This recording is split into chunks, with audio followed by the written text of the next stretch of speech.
Hello दोस्तों, आज हम पढ़ने जा रहे हैं क्लास 8 का चैप्टर नंबर 8 दाब और बल का आपसी संबंध। इस पिक्चर में आप देख सकते हैं कि ये क्या बताना चाह रहा है क और ख में। मतलब आपने रस्सी से बुनी खाट और से देखा आप जब खाट पे सोते हैं या खाट पे खड़े होते हैं तो दोनों सिचुएशन में अंतर अनुभव होता है कि नहीं, बताइए ऐसा क्यों होता है? खाट पर लेटकर या बैठकर खड़े होकर देखा होगा, जब आप खाट पे सोए रहते हैं तो रस्सी कुछ नीचे दब जाती है, जब आप खड़े होते हैं रस्सी बहुत ज़्यादा दब जाती है। ऐसा क्यों होता है? आपके शरीर के भार को खाट की रस्सियाँ तन कर ऊपर की ओर उठाती है। आपका भार दोनों सिचुएशन में समान है, पर ध्यान दें, पहली सिचुएशन में आपका शरीर के क्षेत्रफल पर पूरा भार लग रहा है, ठीक है? और सेकंड ख में देखिए, सिर्फ पैर के क्षेत्रफल पर वही भार लगता है। अगर प्रति एकांक क्षेत्रफल पर लगते बल का परिकलन किया जाए तो एक भौतिक राशि जो दबाने की क्रिया को निरूपित करती है, परिभाषित की जा सकती है, उसे भौतिक में दाब कहते हैं। दाब बराबर कुल लगता हुआ बल बट्टा संपर्क क्षेत्रफल मीटर में है। कुल लगता हुआ बल बटा संपर्क क्षेत्रफल। दाब के माप जो है न्यूटन प्रति वर्ग मीटर में भी कर सकते हैं। दैनिक जीवन में दाब का एग्जाम्पल अब देखना है। देखिए, दाब दाब मतलब प्रेशर। दाब के अनेक उदाहरण मिल जाएंगे। खाना बनाने के लिए प्रेशर कुकर का उपयोग किया जाता है। चिकित्सा विज्ञान में दाब का प्रयोग होता है। सुई द्वारा दवा का प्रयोग इसका अच्छा उदाहरण है। वाहन में एयर ब्रेक का उपयोग किया जाता है। साइकिल की टायर कार के टायर से पतली होती है। कार की टायर बस ट्रक के टायर से पतली होती है। बड़े वाहन जैसे बस ट्रक आदि में भी पीछे का चक्का जोड़ा में लगाया जाता है। सैनिक के द्वारा उपयोग में लाए जाने वाला तोप के पहियों पर इस्पात की पट्टी चढ़ी होती है। खेतों में काम आने वाले ट्रैक्टर का चक्का बहुत बड़ा और चौड़ा बनाया जाता है। ऊंचे भवन की नींव गहरे और चौड़े बनाए जाते हैं। अतः आपको समझने में सरलता होगी क्यों सुई की नोक नुकीली होती है, जबकि ब्लेड और चाकू की धार जो है तेज होती है। आप बता सकते हैं जानवरों के खूर और चौड़े क्यों होते हैं? क्या बता सकते हैं कुली बोझ ढोने के लिए सिर पे चौड़ा मुरेठा क्यों बांधते हैं? दाब के व्यंजक में क्षेत्रफल हर में होता है, ठीक है? क्षेत्रफल बढ़ाकर दाब का मान घटाया जा सकता है। विपरीत अवस्था में यदि बल का मान बराबर हो तो संपर्क क्षेत्र घटाने पर दाब का मान बढ़ जाता है। कील या खूंटी के नुकीले सिरे का क्षेत्रफल उसके सिर की अपेक्षा बहुत कम होती है, इसलिए बल कील को तख्ते में ठोकने के लिए पर्याप्त दाब उत्पन्न कर देता है। अतः बता सकते हैं काटने सुराख करने वाले औजारों के किनारे सदैव तीक्ष्ण क्यों होते हैं? सर्कस के खेल में शरीर पर हाथी गुजारने के लिए व्यक्ति चौड़े तख्ते का प्रयोग क्यों करता है? दल वाले स्थानों पर चलने के लिए चौड़े तख्ते का प्रयोग क्यों किया जाता है? देखिए, द्रव और गैस द्वारा लगाया गया दाब, इसके बारे में पढ़िए। द्रव तथा गैस जो होता है ना, तरल पदार्थ होता है। सबसे समान द्रव जल होता है।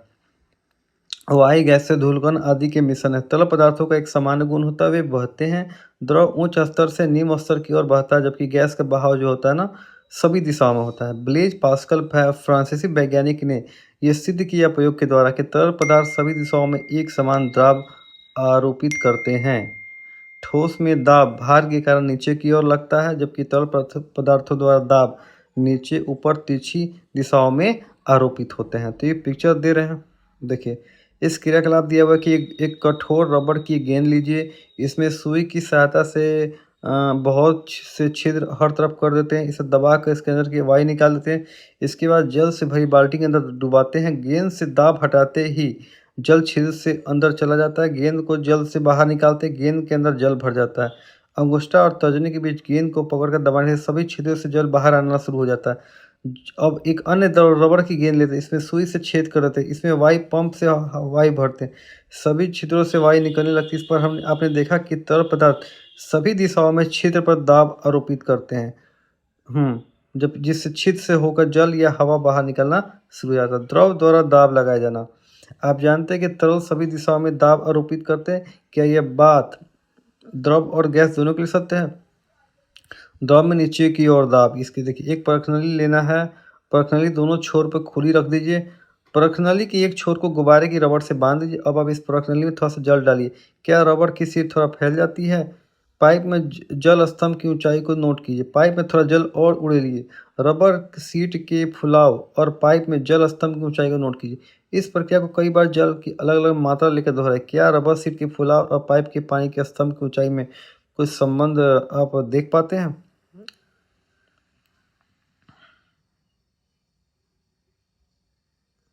द्रव द्वारा बगल की ओर दाब लगाना। जल रखने वाली प्लास्टिक की एक बोतल लीजिए। इस बोतल में 3 छिद्रानुसार कर देते हैं। इस बोतल में जल डालते हैं। जल बोतल की छिद्र से गिरने लगती है। ऊपर के छिद्र से जल बोतल के सबसे नज़दीक, बीच वाले छिद्र से कहीं अधिक दूर और नीचे वाले छिद्र से जल बोतल से सबसे दूर वाली गिरती है। किससे क्या निष्कर्ष निकलता है? जब बोतल की दीवार पर दाब लगाते हैं, जल की गहराई पर दाब का परिमाण निर्भर करता है।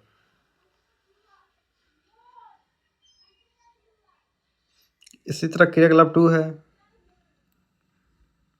देखिए, इसमें क्या करना है, एक बाल्टी लीजिए और उसमें जल भर दीजिए। द्रव्य द्वारा ऊपर की ओर लगने वाले धक्कों को उत्प्लावन बल कहते हैं। खाली मग लीजिए, इसे उल्टाकर जल से भरे बाल्टी में डालिए। मग को जल द्वारा प्लावन बल के कारण ऊपर की ओर धक्का देने का अनुभव कीजिए। जल के द्वारा जब ऊपर की ओर उत्प्लावन बल लगाया जाता है, इसमें तैराकों को जल के ऊपर तैरने में सहायता होती है। जलीय जीव भी इसी बल के कारण जल में तैरते हैं। क्या आप जानते हैं कि जब द्रव या गैस में किसी पदार्थ को डुबाया जाता है, इसके द्वारा डूबी हुई वस्तु पर एक और धक्का आरोपित किया जाता है? इस घटना को उत्प्लावकता कहलाता है। अब आते हैं द्रव से दाब। हम सभी जानते हैं कि द्रव सभी दिशाओं में दाब आरोपित करती है। इस जांच के लिए एक साधारण दाब मापी का हम प्रयोग कर सकते हैं, जिसे मैनोमीटर कहा जाता है। मैनोमीटर को सरलतापूर्वक तैयार किया जा सकता है। ठीक है। मैनोमीटर को बनाने हेतु आवश्यक सामग्री: एक यू आकार का ग्लास ट्यूब, एक प्लास्टिक का कीप, गुब्बारे का छोटा टुकड़ा, धागे का छोटा टुकड़ा, रबर। ठीक है। तो ये प्रक्रिया इसमें दिया हुआ है, इसको आप पढ़ लीजिए।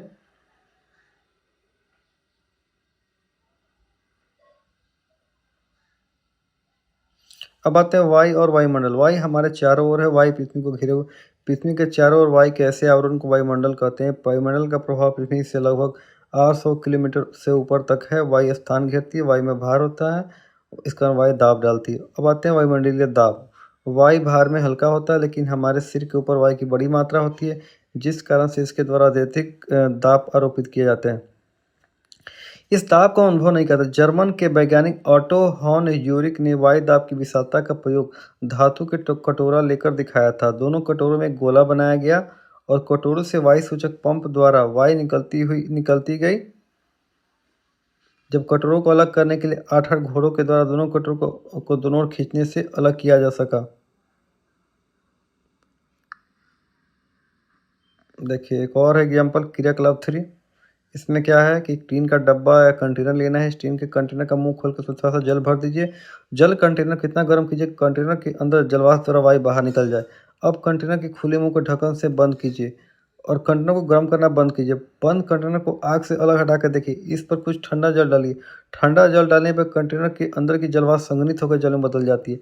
जल के ऊपर वायु शून्य की स्थिति उत्पन्न हो जाती है। वायुमंडलीय दाब कंटेनर की दीवार पर दबाव डालने लगते हैं, जिससे कंटेनर कई स्थान पे पिचक जाती है। तो वायुमंडलीय दाब का परिमाण इसमें क्या है,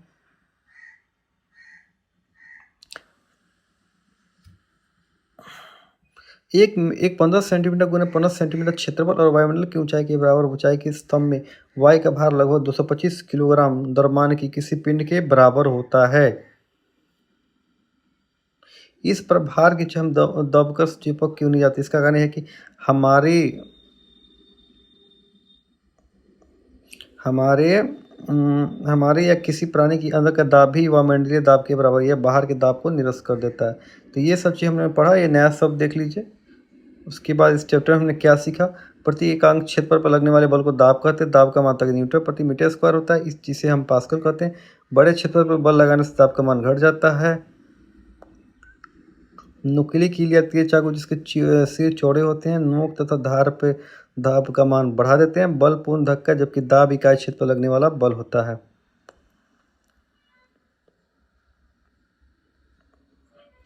ठोस में दाब का मान नीचे की ओर होता है। तरल में दाब सभी दिशा में आरोपित होता है। द्रव तथा गैस बर्तन की दीवारों पर दाब आरोपित करते हैं। वायुमंडलीय दाब दबाव डालता है। पृथ्वी पर समुद्र तल वायुमंडलीय दाब का 100 kPa होता है। एक वायुमंडलीय दाब का मान लगभग 1 किग्रा प्रति वर्ग सेमी होता है। फिर उसके बाद कुछ क्वेश्चन है, इसको आप मान लीजिए सॉल्व कीजिएगा।